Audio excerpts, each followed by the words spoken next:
एक छोटा सा बच्चा था रोमी। वो हर रात सोते वक्त अपनी खिड़की खुली छोड़ देता था, क्योंकि उसे लगता था कि तारे उससे बातें करते हैं। एक रात वाकई एक छोटा सा तारा खिड़की से अंदर आया। वो चमकता हुआ बहुत प्यारा था। उसने रोमी से कहा, चलो मेरे साथ, मैं तुम्हें चांद के पीछे वाला बाग दिखाऊंगा, जहां ख्वाब उगते हैं। रोमी खुशी से उठा, तारे के हाथ पकड़ा और दोनों उड़ने लगे।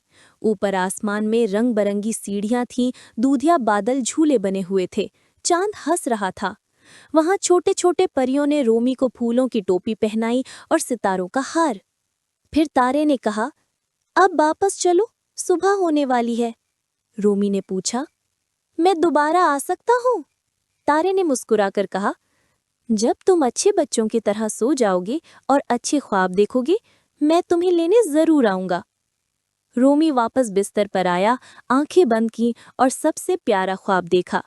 सुबह जब माँ ने उठाया तो उसके तकी के पास एक छोटा से चमकता हुआ फूल पड़ा था।